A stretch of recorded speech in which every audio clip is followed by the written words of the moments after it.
War Eagle, everybody. Welcome back to another edition of E2C Network Live, where we get together and we talk about what's going on in the world of the Auburn family spectrum. We're always heavy on the Auburn sports here, but if it's orange and blue, it's what we do. So it can be anything and everything Auburn we might get into on our live streams, on our podcast. If it's orange and blue, we'll do it. If you're here for the very first time, I want to welcome you and hope we'll see you again. And you'll return and have fun here on this live stream today. If you're watching on the replay, even, we appreciate you, no matter how you get here live or on the replay, spending a little bit of time with us just to hang out and just talk about what we love about all things Auburn. My name is Kyle. I'm the owner and editor of the E2C Network, Auburn Family Content, where we do this YouTube channel, but also podcasts and all kinds of good stuff on social media. So we hope that you're connected, and you can find ways to stay connected in the description of this video. On today's live stream, what we're mainly going to be talking about, the main topic point that I kind of want to stay on, is Tre Donaldson and Auburn recruiting. More specifically, the new recruit, or commit, excuse me, I should say, Tre Donaldson, who is a 4-star safety for Auburn football now, and also a 3-star point guard, apparently, for Auburn basketball. Is that going to happen? I don't know. Let's talk about it. There's also Omari Kelly, who just committed to Auburn, a wide receiver out of Hewitt-Trussville. We can get into some of that. So maybe some implications for other recruiting as well. And I know there are some other Auburn topics out there that you might want me to hit on as well. But when we get together, we usually have a main topic. We'll probably try to stick to that, but we might bounce around a little bit as we go throughout the live stream tonight. So as you're popping in, even if it's on the replay, again, as a reminder, post where you're watching from: city, state, international, with a War Eagle. Love to know who is here hanging out with me this afternoon. I know a lot of you are probably coming on over from War Rapport, doing something a little bit different today. I usually try to go before them if they're going on a day, but just timing wise, I'm here right now. John Stokes in the house. Good to see you, John, from Wetumpka. And he is a Booster Club member, but also a channel supporter. If you want to become a channel supporter, top of the chat window, there is a link available also in the description if you want that. Check that out. $1 a month is all it takes. It's really simple. And if you'd like to help support what we do here, that's a way to do it. So thank you, John, for being one of those. Our resident LSU fan who likes to spend a lot of time with us, DC the Bayou Bingle. What's going on? Good to see you. Thanks for popping in. And hopefully you can share some LSU perspectives on these topics that we might hit today as we go throughout this live stream. Let's see. Auburn Tailgate. Good to see you. War Eagle, and happy Sunday, everyone. Now, is this Greg Auburn Tailgate? Because I know Greg has sometimes changed his name around and stuff. If that's you, Greg, let me know if it's somebody different. Everybody changes their avatars and their names all the time, so it's kind of hard to keep up with everybody's different styles of doing things, because DC, the Bayou Bengals, changed his since he's been on here. Yes. Okay, I thought so, Greg. I thought that was you. Good to see you, Greg Duckworth. If you didn't want me to shout out your name, there you are. You got a shout out. He's also a Booster Club member. Thank you to him as well for being a Booster Club member. All right. So here's what we're going to do. I need you guys, as I said, post where you're from, smash that like button, and then invite some people, share it all on social media that you're here so they can join in on the fun and the conversation here. That's what you can do for me as we get things going here tonight. So the big news that happened this week, everybody was looking forward to this Thursday, because Tre Donaldson, as I said, a 4-star Auburn football recruit, now commit, and a 3-star Auburn basketball, now commit, has decided to go with the Auburn Tigers. Specifically in football, from what I saw, he chose Auburn over teams like Alabama, which is a big one, Florida State, Florida. He's a Florida guy. He's actually out of Florida State High School. Since when did we start naming high schools after colleges? Is that just some new thing that I was never aware of? Did anybody else, does anybody else know of something? I know of a Tuscaloosa Academy, but that's not named after the school.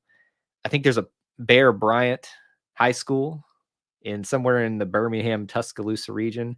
Anybody else think I know that's not really probably what you're here to talk about, but these type of thoughts just pop in my head when I'm talking about these type of things. So I just can't get past that there's a Florida State High School, and they actually use the Florida State logo and things like that. And it's just weird to me, man. It's just really, really weird.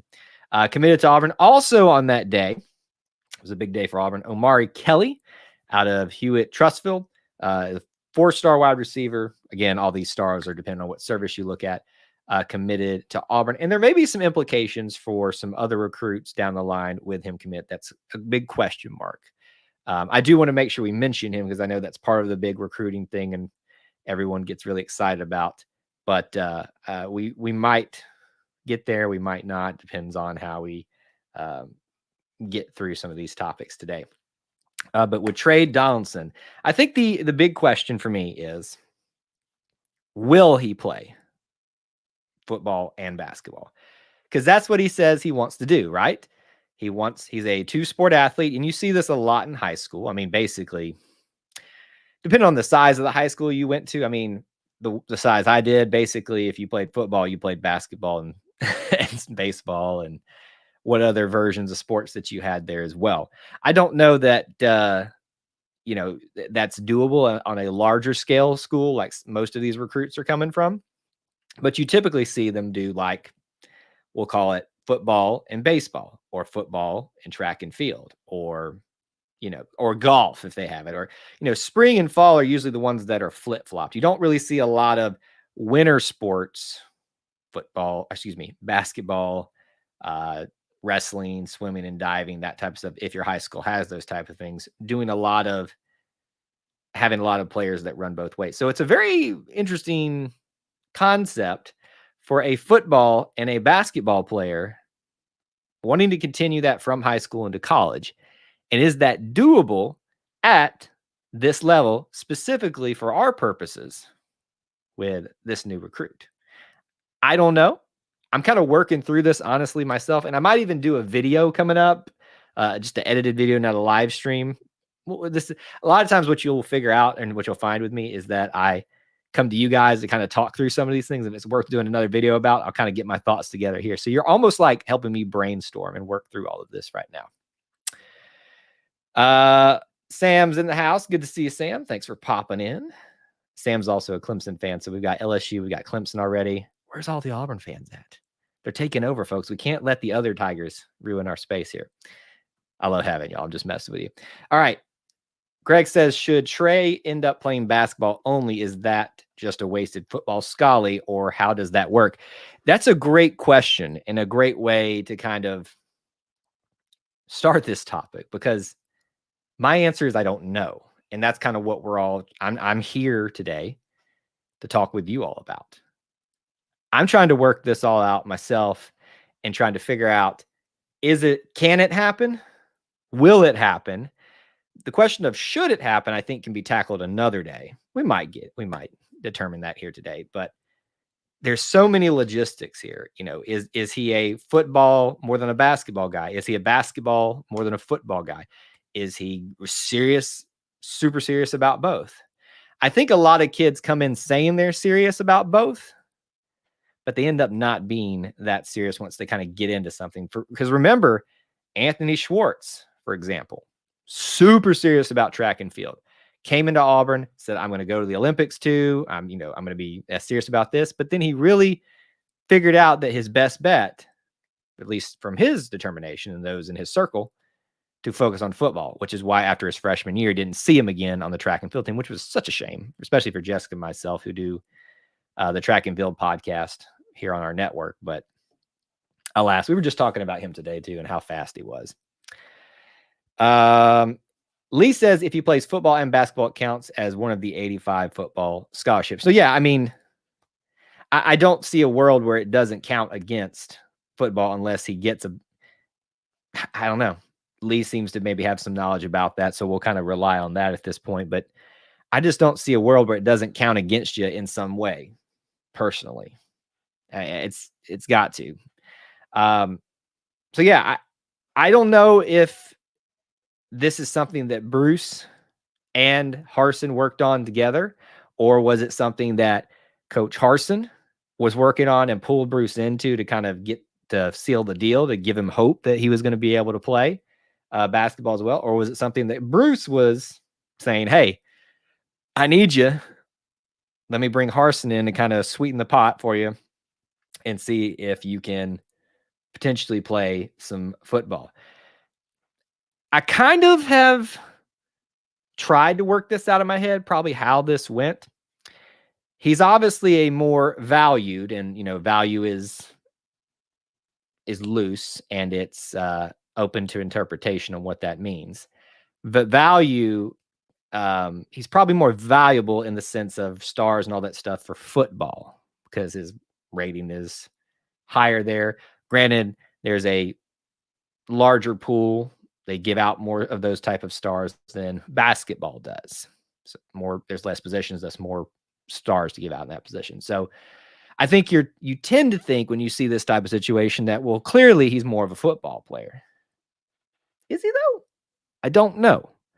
It's also interesting that he's a point guard, which is something that Auburn basketball really needs to build depth for. It's not going to be a solution for this year because he's part of the 2021 or 2 class, the next cycle, whichever way it is. Neil, good to see you, man. War Eagle, thanks for being here. So this is not a problem that gets solved for Auburn basketball this year, in my understanding. I do think that it is playing a role in it, though. And I think that's probably why we're still having this discussion about it. Like I said, kids say this stuff all the time. I'm going to play 2 sports when I get there. Don't question me on it. It's going to happen. But when reality sets in, it usually doesn't happen. I'll give you an example in just a second. They said the reason he came is because he was our number 1 point guard prospect. I think he's more committed to basketball than football. I'll be honest with you. I think that's kind of where I'm leaning at this point. And I think you can look at depth, opportunities on both teams at both his positions there and kind of map out a trajectory, right? Somebody in the chat, Wendell Green is a sophomore, I think, or a junior, one of the two. The new point guard that's going to be at Auburn this year is expected to be the starter, all that kind of stuff. Fill me in on that one. Is that I cannot remember off the top of my head if he is what classification he is. But I think that's something to consider. But I am definitely, and I honestly didn't wear this shirt specifically to hint where I was going, but it kind of is funny. #basketball school. Actually, you know what? I'll be honest with you. I hate this phrase. We're in everything school. But I wear it because it's a unique shirt. Is it harder to play 2 sports in 2021 than it was back in the 1908s? Oh, yeah. I someone told me the other day, and I agree with them, that if the athletes of, minus a few exceptions, of today saw the athletes, or the athletes of yesterday saw the athletes of today, they would just be like, how is this possible? What superpowers do you possess? They really can't comprehend how much we've progressed, how much faster, stronger, agile athletes and sports have become over the past couple of, well, now century. So yes, it's harder. I think it is harder to play 2 sports here. Depends on the situation, though. We still see football and football and baseball. That happen a lot. We see sometimes football and track and field. I think it's much easier if you're going to be a 2-sport athlete for it to be one of these individual styled sports, track and field. There is a team element to it, but it is a more individualistic type of competition.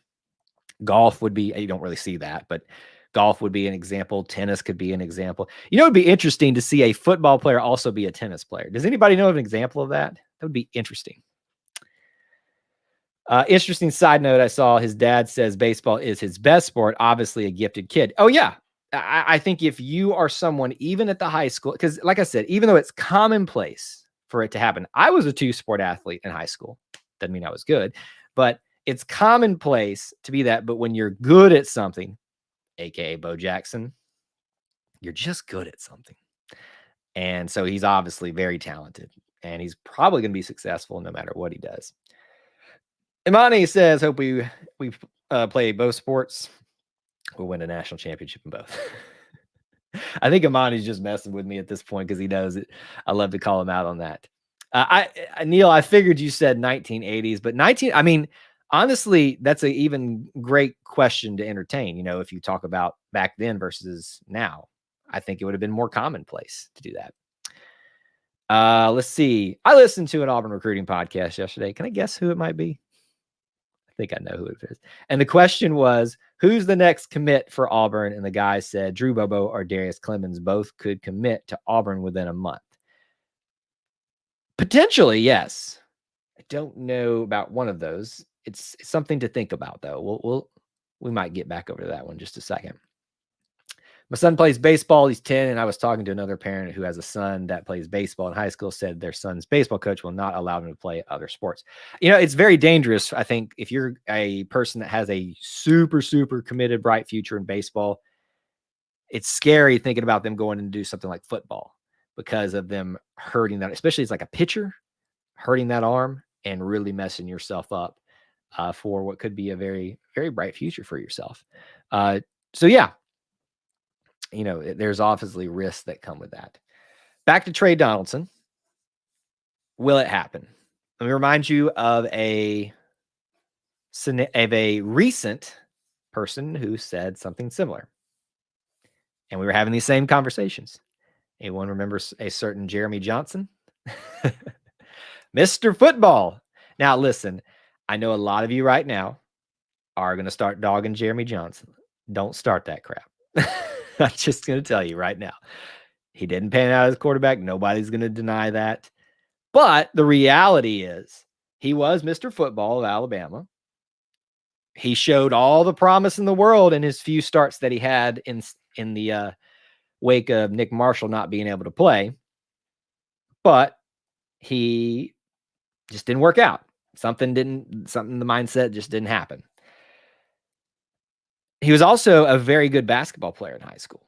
And he came to Auburn. There was serious conversations about whether or not he was going to play both sports. Even Bruce Pearl, I remember, was discussing whether that was going to be a reality. And I remember there was about a week or so where I really started entertaining, is this actually going to happen? Lo and behold, it didn't. Now, you've got, obviously, quarterback. If you're the quarterback of the future, you don't really want to hurt yourself in basketball. And if that's the supposedly bright future for you, then that's going to be obviously something you need to take in consideration. So if quarterback is something that automatically not disqualifies you, but makes it harder for you to complete the dream of playing two sports, is safety a better position? And is the depth that you typically had at that position a better situation overall to pull this off? I think it might be. Thus, it's serendipitous that I'm wearing the basketball school shirt. Neil, yes, Bo played 3 sports. Now, we know he played football and basketball. I think he was out there at track and field. I know he was in high school. I don't know that he officially competed at the Auburn level. Someone can correct me if I'm wrong, but I think that is the case. It doesn't count. He's not human. It's funny you guys said that. Again, I was having lunch today after church with some friends, and we just got into the conversation of just the freak of nature that is Bo Jackson. And, we're not even talking. It's funny because you saw the commercials of Bo knows everything. And the reality, it is true. I mean, Bo's probably good at chess too. You just can't count him out in anything. An alien from another planet, potentially, yes. I'm not convinced that he's not.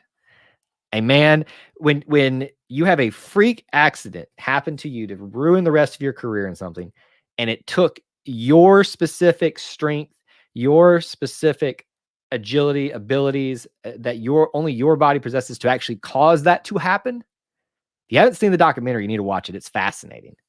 The doctor that worked on him said, this injury does not happen if it's not Bo Jackson pulling against the resistance that eventually caused the issue. Anyway, it's a little bit of an aside, but that's kind of what we talked about. So it's funny that y'all bring that up. All right, before we get further, remind you guys of a couple of things. I always want to take a little quick break between these things. If you haven't, please do smash that like button, share it out on social media, and check out some of those links in the description for ways that you help support what we're doing here. Got some cool things that we're going to be announcing and getting involved with here with the season already getting started. By the way, if you didn't know, Auburn soccer is already playing. They had a huge upset win last night over BYU. Some exciting stuff going on right now. Buddy of mine sat with Bo in a plane back from Phoenix after the national championship game. Said Bo was reading a gun magazine. Said he and Bo had a long conversation about hunting. Yeah, so Bo is an avid hunter. I think he's actually a bow hunter too, and obviously rifles and stuff like that. But from what I understand, I'm not a hunter not because I'm against it or anything like that, but because I just get bored really easily. So I just don't have the patience for that. So what I understand is that bow hunting takes a little bit more skill, obviously strength as well. So that's kind of an interesting thing to remember that. Yes, Bo knows bows. All right, Tre Donaldson and his future here at Auburn. Obviously, we've got some time to figure this out since he's part of the next class, but we won't really, it's still fun to talk about overall. It's still fun to speculate. It's still fun to kind of figure this thing out. I think him being at safety for football, even though he's more highly rated there, is a good thing if he wants to entertain this opportunity. Currently, Auburn probably has, in theory, and somewhat in practice, and when I say practice, I mean like on tape, one of the better and more deep defensive backfields, including safeties. Well, yeah, that it's had in a very strong Gus Malzahn era, which is still odd for me to say. I mean, that's what he was known for most, probably at the end of all things, the amount of defensive backs he brought in and helped build up. But that, I think, offers him the opportunity because he's not going to be relied upon probably necessarily right away. He could be if he is as good as advertised.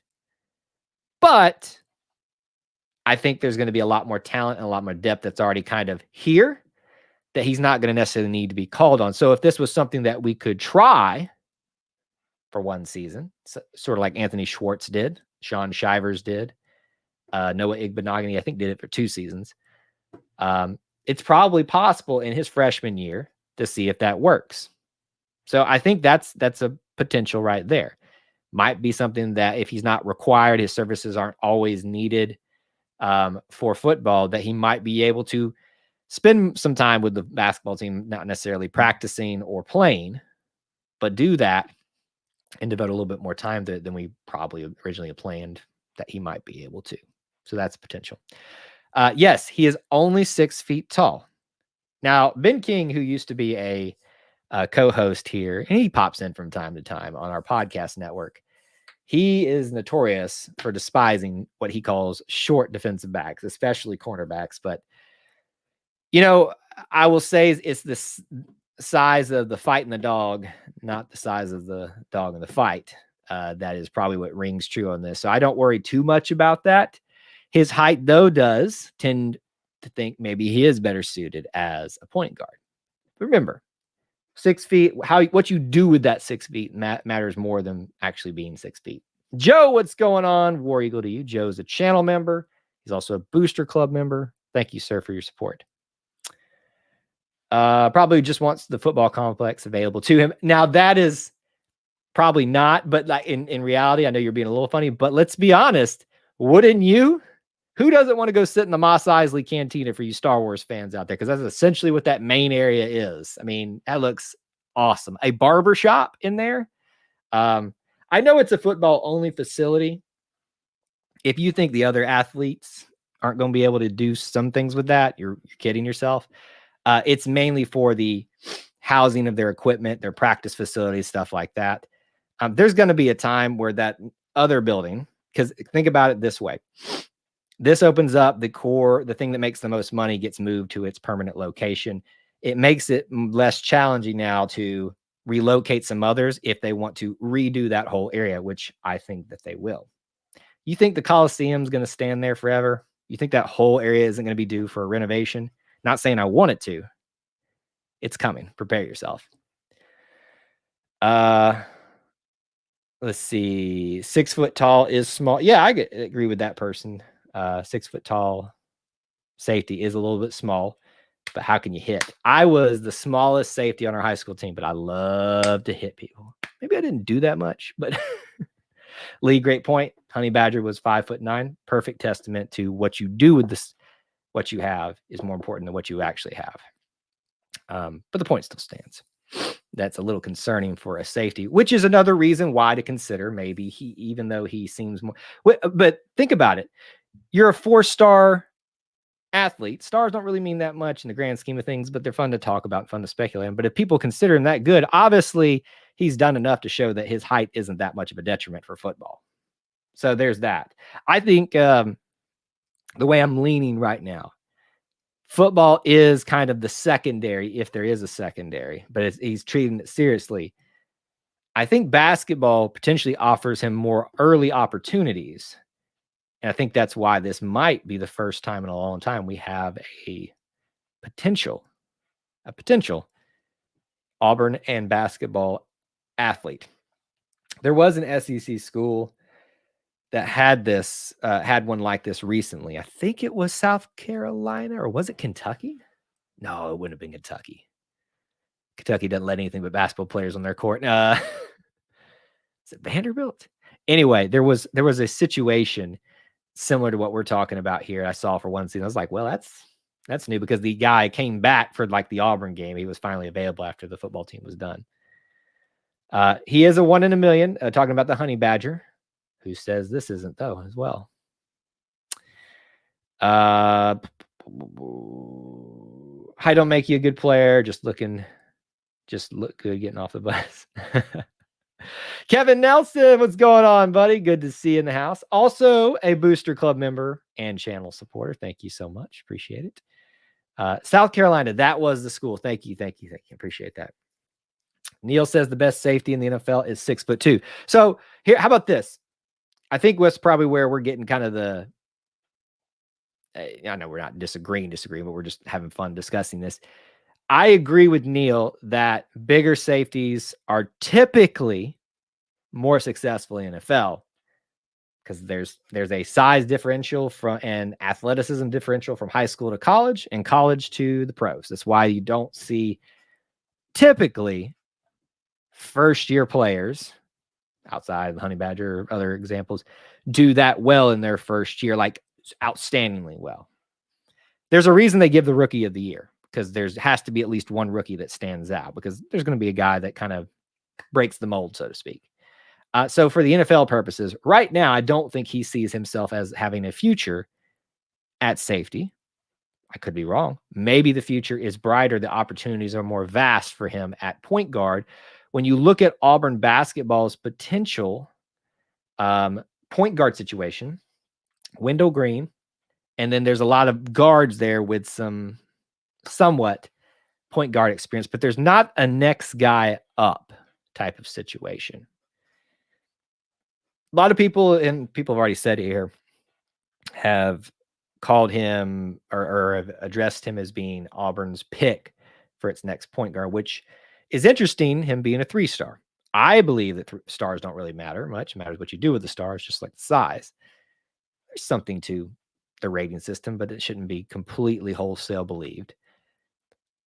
I wonder, personally, if we're not going to see Bruce find another diamond in the rough. The Jared Harper. Jared Harper was looked over because of his size, was looked over because of this and that metric and all that kind of stuff. And yes, he hasn't translated all of that success he had in college to the NBA just yet. But wow, what a career at Auburn, right? Arguably Auburn's best point guard. Well, anybody going to dispute that? Auburn's best point guard to date, when you could take the whole body of work, is Jared Harper. Sharif was good for the half a season he was here. Would he have passed him if he had stayed longer? Probably. But based on what we have to look at and not just speculation, Jared Harper, I think, is the best point guard that Auburn has ever had. So this could be another diamond in the rough situation. Wendell Green's here. You're going to need somebody to kind of be the backup, because that's, I think, what Auburn is lacking right now, is a true point guard backup. We were successful when we had Jared Harper and Javon McCormick playing, in tandem with each other. That's when we were at our most successful.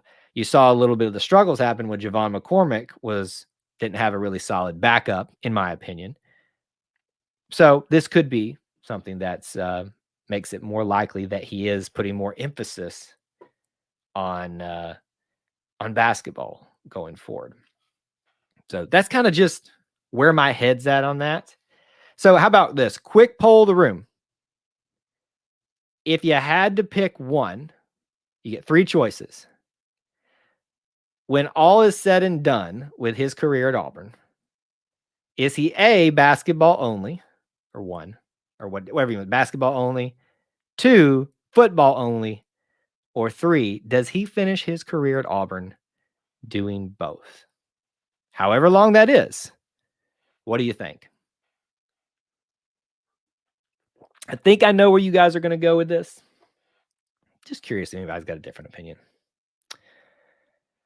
Ed Reed wasn't nothing but 5'11" size doesn't make a great player. Yeah, kind of like what we said. There's, and I think to Neil's point, there are exceptions to the mold, but there is a certain mold that fits at the pro level.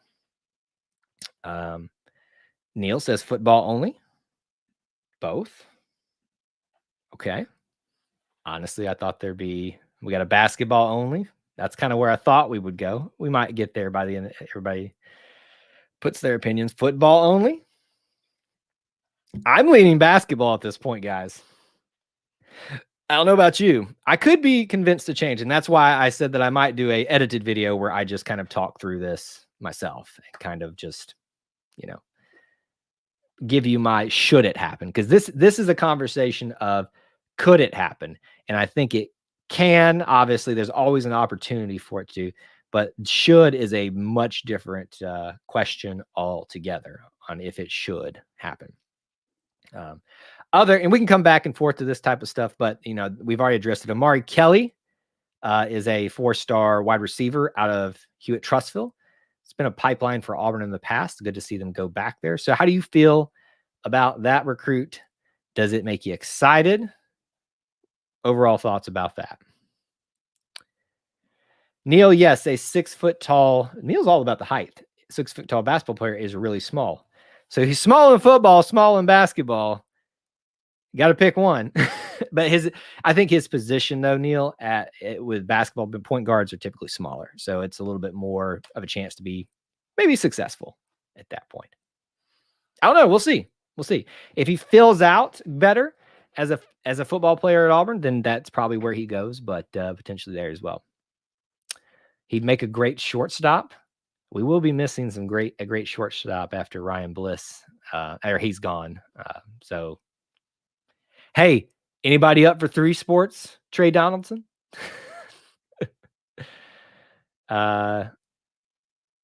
Contact him, see if he'll join you one day. John, that's a great thought. We actually had conversations, or we're still having conversations with a non-major sport athlete NIL deal. Don't know if it's going to happen, but we'll see. We'll see. I'll see what I can pull off for you guys. Equestrian. You want him to do equestrian? Well, we'd have to get a male league or a co-ed league for that to happen. Not. I don't know if that's gonna happen. I could be completely wrong here, but Trey does not strike me, and just watching him, as someone who entertains and likes horses. Now, who was it? Was it KJ Britt is a bit of an animal guy, and there was like a video of him during the NFL draft of taking care of his, I think it was chickens and stuff like that. If there was a guy that I would say could equestrian, but still would look super odd, would have been KJ Britt. I was shocked to find that out about him. He just, again, another one of those guys didn't strike me as like an animal person or someone that kind of did that type of stuff. But lo and behold, he does. So maybe KJ Britt could have been your first Auburn football and equestrian athlete. Problem is, equestrian season goes from October, at least this year, until May. And it takes a break in the winter from December to about the beginning of February. It's doable. Will you see it? No. Omari Kelly, excited to have him. I think the bigger thing for people, though, with that recruit is what does it mean for other wide receiver recruiting? There's even an article I read today about, does this mean that Darius Clemens from Oregon does not come to Auburn? They brought up a good point in the article saying that the answer to that question is no, because his prospects, Darius Clemens, are Auburn, Penn State, and Oregon. Oregon probably should have the leg up because it's home, but they are pretty full at wide receiver and as a recruiting class. Same thing for Penn State. Auburn is not full. Here's a hint, Auburn recruits or potential commits out there. We got room for you. Why would you want to go compete somewhere else? I think it's something that you should consider. So the door is not closed simply because wide receiver is one of those positions where just because there's another big recruit there doesn't mean that another one's not going to come. So I don't think you should feel too worried about that. Greg says, just my opinion, but I think he's Auburn for basketball only, 4-star ranking in football, provided padding for recruiting numbers. But what do I know? Hey, it's an opinion. I mean, I lean with you on basketball right now. And I'll be honest with you, when I was getting ready for this live stream and kind of thinking about this over the last couple of days, I was kind of saying football myself. I've waffled a lot on this type of thing. And it's not because I can't make up my mind. It's because I keep getting presented arguments, discussion points on each side of this thing. So, Oregon is great for small players. Hey, they do a lot with them. Neil, I love you, man. And not just because you're here in East Cobb with me. Are you going down to the fan day this weekend? I plan to, yes. I don't know what my overall schedule is going to be in terms of where I'm going to be and when, because with everything going on, there's probably going to be some, less structure to this. It's something that this the first time they're redoing this type of pre-season event, because they typically just do the fan day where you come 2 weeks before the game starts and get autographs. That's not happening. It's an open practice.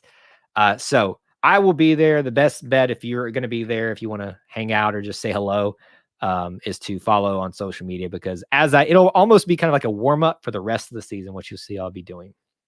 A lot of live streams if I can, if Auburn's Wi-Fi connects, and just post and stuff like that. So I'm excited because I didn't get to do it at all last season, and I love going to the football games. Please hear me on that. They are why I go to Auburn, but there's something about just the game day experience and being there and being amongst everybody, COVID or not. And it's just fun. Kevin, Bruce Pearl's recruiting is much better than Harsin, and so I think Pearl brings in some other top point guard talent at some point, which I think will push him to football only. That's not a bad point, Kevin.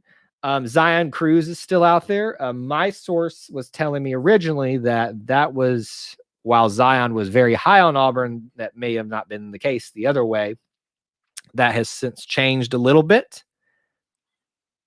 but so we'll see what happens with that. I don't see. Here's the other thing we get. If Zion, let's just assume Zion comes to Auburn for some reason, because he's the big name out there and he's legit like Sharif Cooper. You're still in a situation where you're losing in at least a year, maybe one more, your point guard again. So you're going to need two really good options to switch in and out and stuff like that. And if this is a guy that's fully committed to two sports, his time and his energy and his physical energy is going to be pretty spread out. So you may not want him to be the guy, so to speak. So you just want him to maybe be the backup. But when he gets on the floor, you never know. Bruce is great at recruiting, I will add to what you said, Kevin. But I also think he's great at finding the diamonds in the roughs, which he has shown with Bryce, with Jared. He's also good at getting the big ones. So there's a lot of angles on this, which I think normally when I hear these type of topics, player being a dual sport athlete, much less a football, basketball dual sport athlete, I don't entertain them. And I'm like, that's just hearsay. This is an interesting one. There's a lot going on, which is why I decided I actually wanted to do a live stream about this. Yes, there is new 5G Ooh, I know that's scary for some people. In the stadium, that's the stadium, though. I need it outside the stadium because I do a lot of my stuff outside the stadium. And I'm pretty sure there's probably some rules for me, like doing too much broadcasting of the actual game in there. So I don't really do that. And I will be in the first game. I will be somewhere in the nosebleed section, probably standing in the spiral towers going up there, more or less. I will be in the stadium because I was there for Gene's first game. I was there for Gus's. I'm pulling it off. I'm going to be at the first game for Coach Harsin. I'm excited. Really, 2 weeks away. Less than 2 weeks away. It can't get here soon enough. DeJarek, what's going on, man? Alexander City in the house. Got a lot of our Alabama family represented, and East Cobb, all over the place here. All right, I'm not saying we're getting away just yet, but if you haven't, please do make sure you smash that like button. If you haven't already, that does help the stream out and helps people find this even after the fact. It's a big thing. I said this on a previous live stream, we're going to probably do a giveaway here for a subscriber giveaway very soon. So you can go ahead and start that process, because what it's going to be is once we hit a certain number, we'll give away probably a football. I think it'll be good. I think you'll like it. So if you want to go ahead and help us in that process, start sharing us with your friends and stuff like that, because I know that means more competition, but the thing won't be given away until we actually reach a certain subscriber number. We're not too far away from some bigger numbers, so it'll be fun to do that.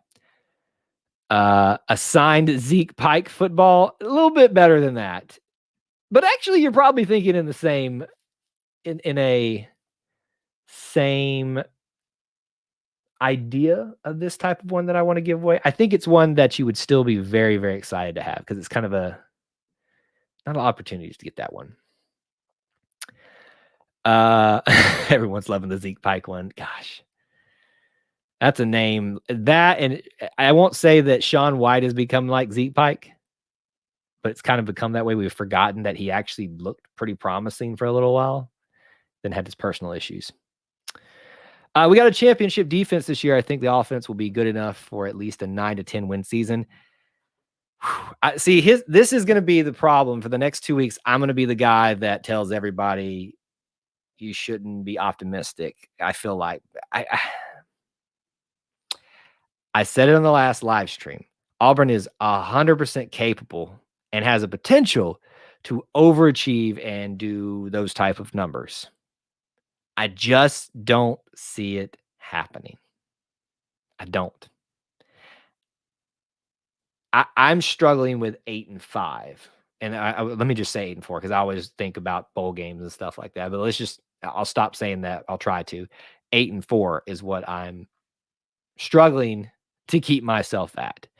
And really, that's just because of what I'm hearing out of practice, the offensive line issues. As a result, the struggle of the quarterback play. Wide receivers is a promising spot where it seems to have gotten better. That was I had a little bit worried about. I've kind of calmed down about my fears about the defensive line depth. But those two things right there are going to determine our success. Let's not forget Clint Mosley. Oh, what is this? The forgotten quarterbacks of Auburn hour right now. A Gus signed football? No. That's still a good get if you can get that one. If you can collect all the Auburn head coaches, that's a good little thing. Okay, so DeJarek's got a great perspective. He says, don't want a sunshine pump. Hey, listen,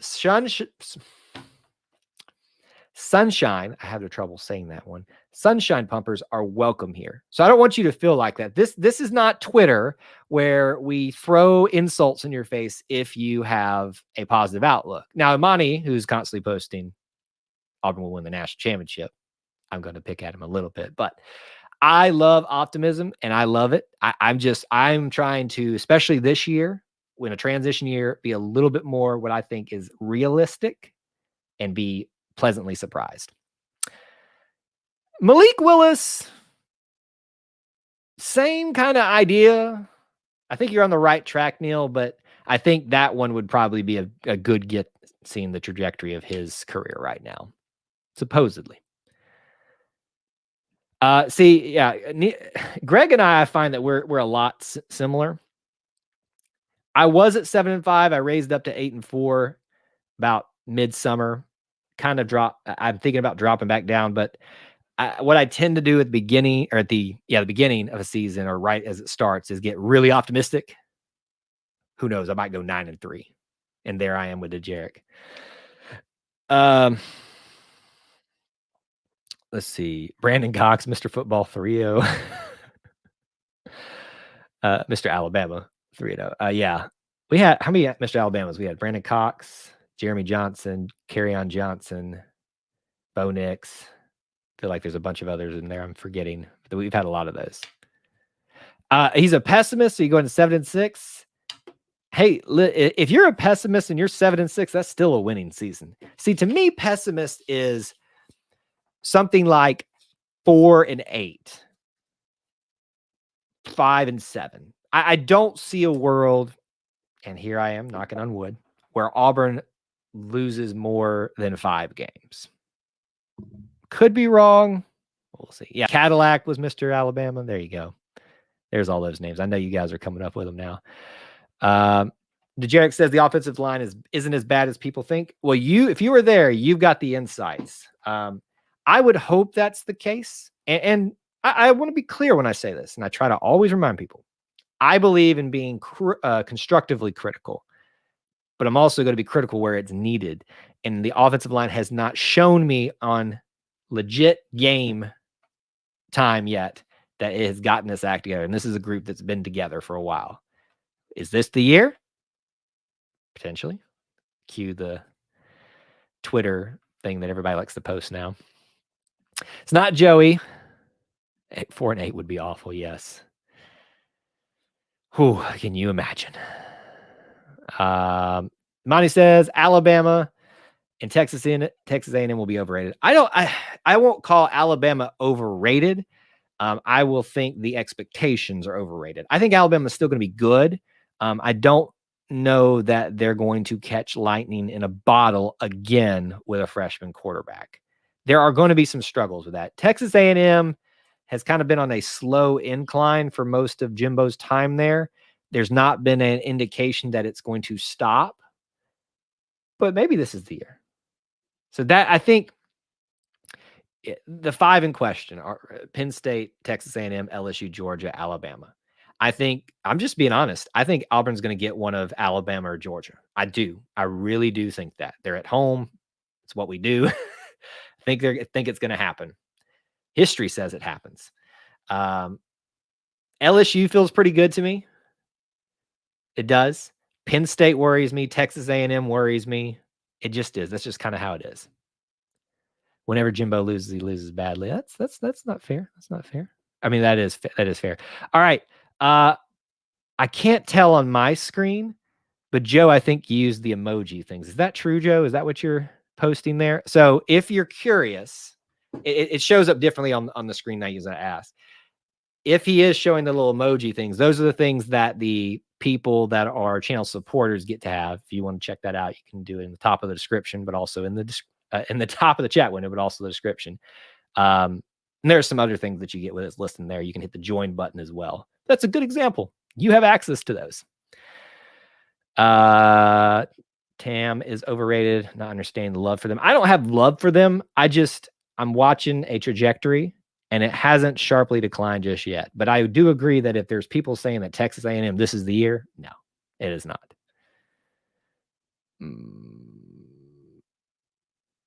Brandon Cox never lost. 3-0 to Alabama. Yes, that is true. And it's the same thing I said to an not same thing, but similar thing I said to an Alabama fan. And this is your typical off-the-rack Walmart Alabama fan. We sat across from each other at this event, and he looked at me, and we were just talking about Auburn's quarterback situation. He was like, "No, I'd take my freshman any day of the week." I said, "Of course you're going to say that, but I'll take a quarterback that's got a win in the Iron Bowl, especially at home, over any other quarterback any day of the week." I think it's a fair point. I know I'm orange and blue glasses, but that's what it is. I was talking to a Georgia fan today. They are I wasn't aware of that, but they are really struggling. with that right now. Let's be clear. I'll say 7-5 within the fan. Outside here, no one in the nation can stay on the field with us. And that's the way I think it should be to a certain point. I think out there, I mean, I'm being honest when I say, and I talk to people, I'm saying 8-4. I see room for 9, but I can also see 7 happening too. I think that's where we should probably sit.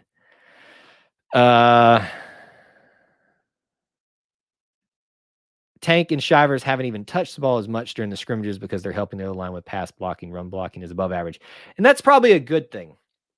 What that tells me, and you correct me if I'm wrong, DeJarek, is that they are still having some of the struggles they typically had on offensive line, which means that you're going to have to develop the running backs to be an asset back there.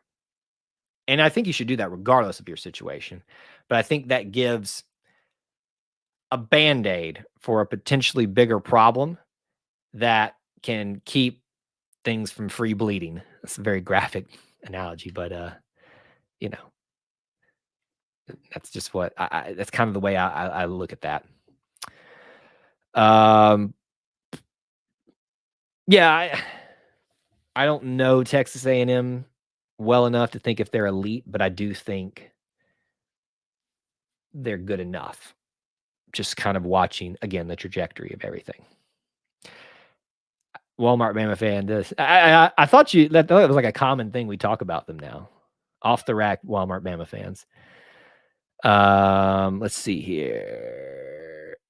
Definitely beating Penn State. I hope so. And I really think that if they do, that's a real good sign for Auburn.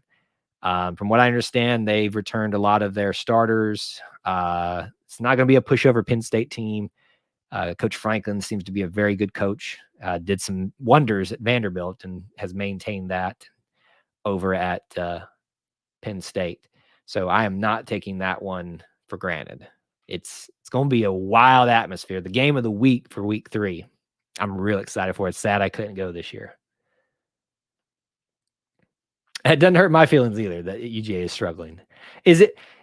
Here's the way I try to approach it. I never wish injuries on people, but if it happens, I hope that they get better, just not well enough to perform well at football. Like in the sense that I don't want them to be physically hurt, but like if it was like to make them feel nervous about hurting their knee, sure. It could be completely fine as long as they're nervous enough about it to kind of affect their play. Joe, it's a good question. Does Gus get any respect if Auburn wins a championship this year? No, I mean, the people that hate Gus are going to hate Gus, and the people that love him are going to love him no matter what. So you're going to have that infighting again. That's just going to happen. It's kind of over it at this point, to be honest with you.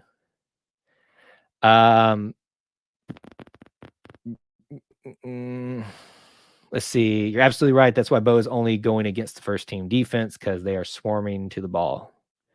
Cool. Let's see.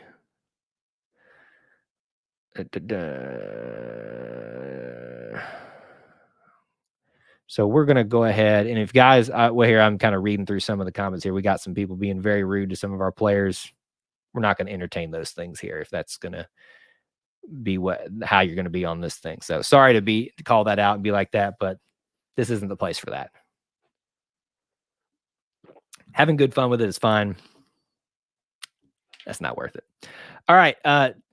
TAMU is an average football school. Yes, somewhat. I don't want to say definitively that Texas A&M is bad or good. Again, kind of like this. They've been this way. That's about where I'm willing to say they're at right now.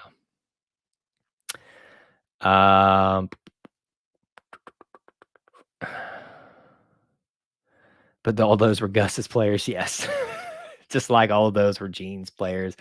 All of those were technically all of them when Gene to Gus transition, all of those were Gus's players, and at least offense wise, which is again, it's funny that we're talking about these things. And I was having a conversation with a Georgia fan today about this. And, I was like, if you think because Auburn was successful in 2013 in their first year with Gus Malzahn is going to translate to this year, that's not the case. Gus was gone for 1 year and came back to the majority of his players on offense that he recruited who were there for his system. That's an easy fit in for him. He was ready for it, had some new weapons, That's how that worked so well.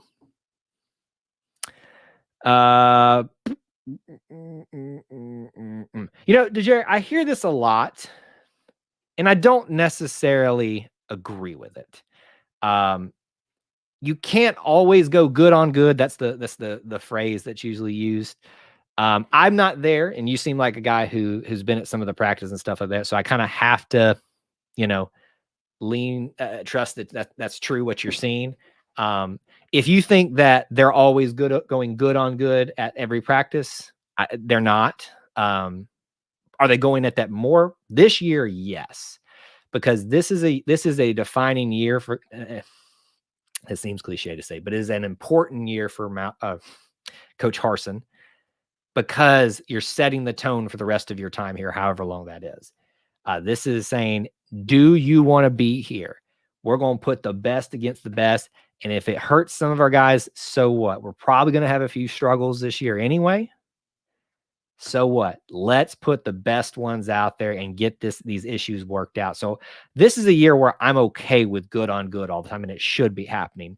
We can't necessarily criticize, if that was true, Gus doing ones versus twos and twos versus ones, depending on what you're talking about, or even ones versus threes and stuff like that. And what part of it? There's got to be some context to that type of conversation. To say that they never did good on good is not true. To say that they're always doing good on good, and I'm not saying that you are, DeJarry, but it's an interesting conversation that I don't think people are being, not you, but just in general, people are being not super honest about. Just kind of my feelings on it.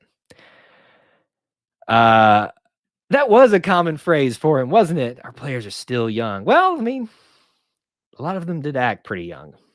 It's kind of the reason that we struggled the last couple of years with Chiswick. I think there was a lot of maturing and growing up that never happened there.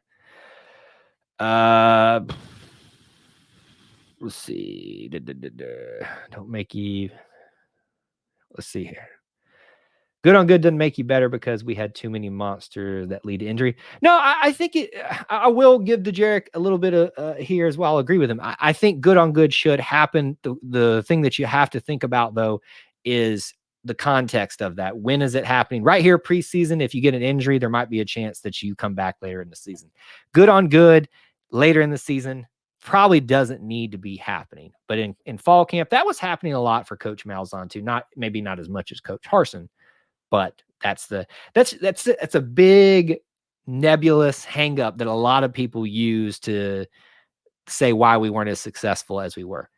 Auburn football was not successful as it could have been under Coach Malzahn because of the offensive line. Period. Said, over with. And that's on him. That's on his decisions and stuff like that. That's not saying I blame the offensive line, the guys, the players only. That is on Coach Malzahn. Scott Offler, you mean?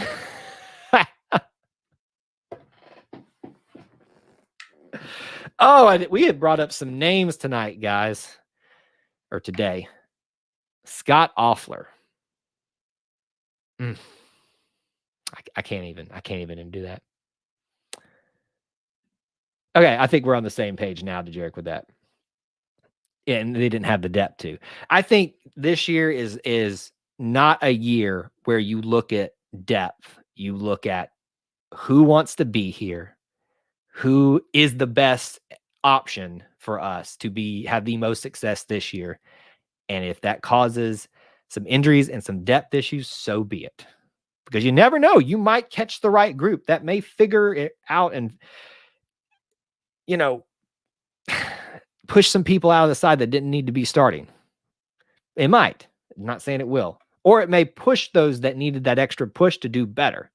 So this is the time to do that. Next year, if things are tending to be in the right direction, you might see a little bit less of that. But now is the time for iron to sharpen iron. Yes, it will. I think it will help us. Who was the offensive coordinator under Tuberville? I was on the sidelines with all the crazy arm motions. Franklin? Tony Franklin? Is that who you're talking about? Al Borges? Al Borges. That's who you're thinking of. I think that's who you're thinking of. He had so many. Was it Noel Mazzoni? Gosh, so many.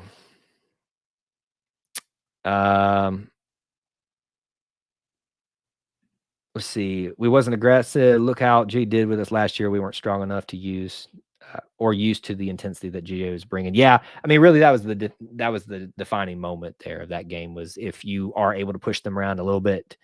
I mean, the last year, and I would go back to last year there. You want the shirt? This is Bo, right? Not James. I always have to remember that.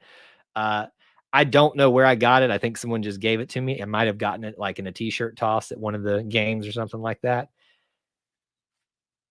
I just pulled it out of my closet. That's it. Don't know where I got it from. But if you want some t-shirts from us, you can go to not Patreon. Well, you can go there too. You can go to tpublic.com/E2C network. The link's in the description. You can get our t-shirt with our logo. We're going to be putting some other of our show's logos up there, but there's also the War Dustbuster shirt. Somebody's got to buy that at some point. I made it for you. Let's see here. All right, we're going to probably wrap up here in just a minute. In fact, let me go ahead and do the end of the show type of stuff here. Rapid fire comments, questions. Go ahead and get them in. If you haven't, as I've already kind of said, check out some of the links in the description. The one in the top of the chat is how to become a channel member. You get some cool things like those emojis, our commitment to, get to your questions and your comments first, and especially those that are left on EDTA videos we're not live streaming. We give you shout outs all the time. You never know what else we might do for you. So that's an easy way. It's just $1, really 99 cents, but let's just say $1.